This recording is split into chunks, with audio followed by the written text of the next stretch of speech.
Hello বন্ধুরা, বাঙালিয়ানায় বাঙালি গল্প বলতে গেলে চলে আসে পিঠে পুলির গল্প। পিঠে পুলি আমাদের বাঙালি ঐতিহ্যের এক অপরূপ অংশ। শীতকালে পিঠে পুলির ঘ্রাণ যেন পুরো পরিবেশকে উষ্ণ করে তোলে। এগুলি কেবল খাবার নয়, এর সঙ্গে আছে ভালোবাসা, পরিবার এবং বলতে পারো শেকড়ের স্মৃতি।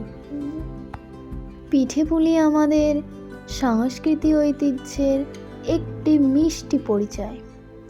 মায়ের হাতের পিঠে পুলি যেন ভালোবাসার সবচেয়ে মিষ্টি প্রকাশ।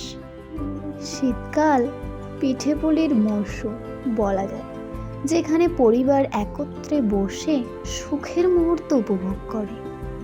গ্রাম বাংলার ঘরে ঘরেই পিঠে পুলি বানানো হয়, একটি আনন্দময় উৎসবের মতো। আমরা সবাই মোটামুটি কম বেশি এটাতেই মেতে উঠি। পিঠে পুলি শুধু খাবার নয়, এটি বাঙালির ঐতিহ্য, সংস্কৃতির গৌরবকে ধরে রাখে। আপনার পিঠে পুলির প্রতি ভালোবাসা ছড়িয়ে দিন এবং আমাদের ঐতিহ্যকে সবার মাঝে তুলে ধরুন। দেখুন, অনেক কথা বলতে বলতে আমাদের পিঠে কিন্তু প্রায় হয়ে আসার মুখে। গল্প শুনতে শুনতে আমরা দু রকম পিঠে বানানো দেখে নিলাম। এবার তো ঘরে বানাতেই হয়, চলো সবাই মিলে পিঠে বানানো যাক। তোমরাও এই শীতে কী কী পিঠে বানালে আমাকে কিন্তু কমেন্ট করে অবশ্যই জানাবে।